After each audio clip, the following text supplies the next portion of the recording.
Guys 11th week అసలు ఎవరు elimination అవ్వబోతున్నారు? తనుజతో జరిగిన ఆర్గ్యూ వల్ల దివ్యకి ఏమైనా ఫేవరబుల్ జరిగిందా? బిగ్ బాస్ ప్లాన్ వేసి ఆర్గ్యూ పెట్టారనేది ప్రతి ఒక్కరి క్లారిటీ మాట్లాడతాం. ముగ్గురు మధ్యలో ఎలిమినేషన్ జరగబోతుంది. సంజన గల్రాని అండ్ భరణి శంకర్, దివ్య నిఖిత. ఆల్మోస్ట్ నేనైతే వీడియో లాస్ట్ వరకు చూడండి. పక్కా ఎవరైతే ఎలిమినేషన్ అవ్వబోతున్నారో వాళ్ళ పేరు క్లారిటీగా రివీల్ చేసేస్తా. పక్కా అదే ఉంటుంది. గన్ షాట్ అప్డేట్ అంటే gun shot update. Hi guys, నా పేరు సుమన్. వెల్కమ్ బ్యాక్ టు చెన్నైక్స్ నైన్ ఛానల్. కొత్తగా వచ్చేటప్పుడు మన ఛానల్ సబ్స్క్రైబ్ చేసుకొని పక్కన ఉన్న బెల్ ఆన్ చేసుకుంటే మన వీడియో ఎప్పుడైనా అప్లోడ్ చేయగానే నోటిఫికేషన్ వస్తుంది. లైక్ చేయడం మాత్రం మర్చిపోకండి గైస్. మెయిన్ అయితే ఇంపార్టెంట్ లైక్ ప్లీజ్ అయితే లైక్ చేయండి గైస్. మీరు డేంజర్ జోన్లో ఉన్నది మీకు ఆల్మోస్ట్ మీకు తెలుసు. మనం ఫస్ట్ అయితే నామినేషన్లో ఉన్నప్పుడు ఎవరైతే ఎలిమినేషన్ అవ్వబోతున్నారో ఎక్స్పెక్ట్ ఎంతమంది చేశారో ప్రతి ఒక్కరు వాళ్ళ గురించి కామెంట్ చేయండి. ఎవరైతే మీరు ఎక్స్పెక్ట్ చేశారో, ఎవరైతే ఎలిమినేషన్ అవ్వబోతున్నారో కామెంట్ చేయండి. ఈ వీడియో లాస్ట్ వరకు చూడండి, క్లారిటీగా అర్థమవుతుంది. ఎలిమినేషన్ గురించి లాస్ట్లో చెప్తా. ఫస్ట్ షేవింగ్ గురించి మాట్లాడదాం. ఫస్ట్ మన భరణి శంకర్కి ఆల్మోస్ట్ ఓటింగ్ సంజన గల్రానికి వీళ్ళకి తక్కువ ఉంది కదా. దివ్యానికితే యథావిధిగా సేవ్ అవుతుందేమో, తనుజతో ఆర్గ్యూ జరుగుతుంది కదా. ఆ విషయంలో బయట రాంగ్ పోర్ట్రేట్ అయినా గుడ్ పోర్ట్రేట్ అయ్యి ఏదో విధంగా ఓట్లు పడుతుంది అనుకున్నా కానీ ఇట్లా మీరు అనుకుంటే పప్పులో కాలేసినట్టే. ఓట్లనే నిజంగా తారుమారైపోయినాయి ఫ్యామిలీ వీక్ వచ్చినప్పటి నుంచి. మనం ఈసారి అయితే మన భరణి శంకర్ అయితే మ్యాక్సిమం ఎలిమినేషన్ అవ్వడు. మ్యాక్సిమం అంటే 100% అవ్వడు. ఎందుకంటే ఒకటి గుర్తుపెట్టుకుంది, తనుజతో బాండింగ్ నానా నానా అనే బాండింగ్. తనుజ అయితే ఏ వీక్ అయితే నామినేషన్ వస్తుందో ఆ వీక్ భరణి శంకర్ ఉంటే మ్యాక్సిమం ఒక తక్కువ లిస్ట్లో ఉంటే ఓటింగ్లో ఒక 2-3% ముందు ఉంటే మాత్రం ఎలిమినేషన్ అయ్యే అవకాశం మ్యాక్సిమం ఉంది. కానీ మన తనుజ వచ్చేసి ఓటింగ్ లేకపోతే భరణి శంకర్ ఎలిమినేషన్ అయ్యే ఛాన్సెస్ మ్యాక్సిమం లేదు. ఎందుకంటే తనుజ ఓటింగ్ అనేది ప్రతి ఒక్కటి భరణికి పడుతుంది. భరణికి ఎందుకంటే నానా కూతుర్ల బాండింగ్ ఇప్పుడు వరకు అది మొన్న ఫ్యామిలీ వీక్లో వచ్చినప్పుడు కూడా క్లారిటీకి తెలిసింది. హెల్దీ బాండ్ అన్ హెల్దీ బాండ్ అది కాదు, క్లారిటీకి అందరికి జనాలకు తెలిసింది, కావాలని చేసుకున్నది కాదని.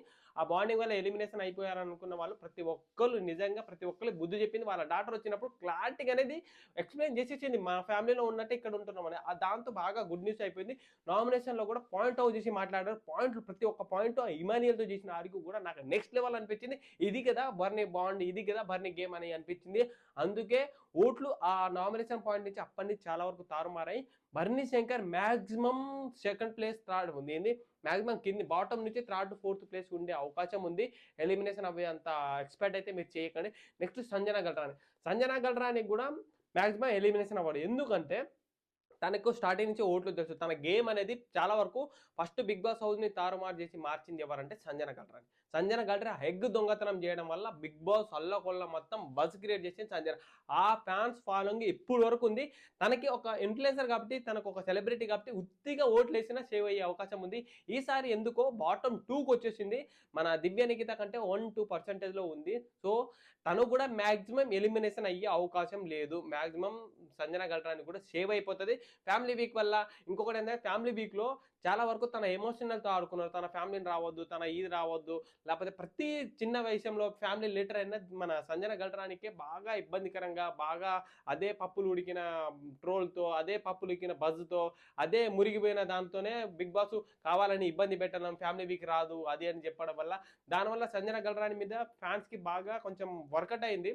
అరే చిన్న పాప కదా, తన పాప ఉంది, తనకి ఎందుకురా ఇట్లా చేస్తున్నారు, ఇట్లా ఎందుకు బిగ్ బాస్ చేస్తున్నారు, ఇదే సొల్లు ఎందుకు చెప్తున్నారు, ఇది చాలా సేపు చేసాం కదా, కొంచెం ఫేవరబుల్గా చేసి ఫ్యామిలీ వీక్ రప్పిస్తే బాగుండని అదొక కాన్సెప్ట్ ముందు స్టార్టింగ్లో వచ్చింది కదా. దానివల్ల ఓటింగ్ అనేది చాలా వరకు పడే. సో సంజన గల్రాని సేవ్ అయిపోతే మీరైతే ఊహించుకున్నట్టు ఫస్ట్ అయితే ఎవరైతే గెస్ చేశారో దివ్య నిఖిత ఎలిమినేషన్ అవ్వబోతుందని మీరైతే నిజం కామెంట్ చేయండి. నిజంగా అనుకున్నారా లేదని కామెంట్ చేయడం మాత్రం మర్చిపోకండి.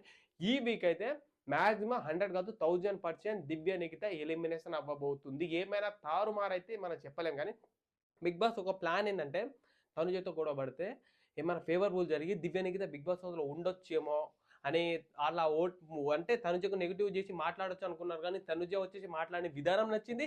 దివ్య నిఖిత వచ్చేసి మాట్లాడిన పాయింట్ లాజిక్గానే ఉంది. కానీ వాయిస్ టోన్ అనేది ఎట్లా చెప్తే బాగుండో ఆ పాయింట్లు అనేది తను చెప్పిన పాయింట్లు కూడా నాకు మంచిగా, కొన్ని పాయింట్లు నచ్చాయి, కొన్ని పాయింట్లు నచ్చలే.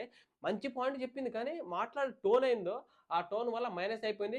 మనం స్టార్టింగ్ నుంచి అనుకున్నది ఏంటంటే నెగిటివ్గా తనుజ ఒక టార్గెట్ చేస్తుంది, తనుజ ఒక టార్గెట్ చేస్తుంది, అదే నెగిటివ్ టార్గెట్ అయిపోయి ఇప్పటి వరకు అదే పరిస్థితి వస్తుంది.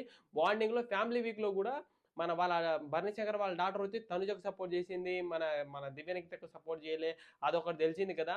అంటే కావాలని హెల్దీ అనేది బాడీ మీద తనుజ బాండింగ్ అనేది బాగా నచ్చింది మాకు, మేము చూస్తున్నాం అన్నప్పుడు తనుజకి ఎక్కడో మన దివ్య నిఖితకి ఎక్కడో మండింది. ఆ మండడం వల్ల ఏదో విధంగా గొడవ పడాలి తనుజ, కానీ ఏదో విధంగా గెలికించుకొని గొడవ పడ్డది. ఆ గొడవ వచ్చేసి రాంగ్ గా పోర్ట్రేట్ అయింది. రాంగ్ గా పోర్ట్రేట్ అవ్వడం వల్ల ఓట్లు ఇంకా లీస్ట్ అంటే ఇంకా 4 నుంచి 3-4% మధ్యలో జరిగింది.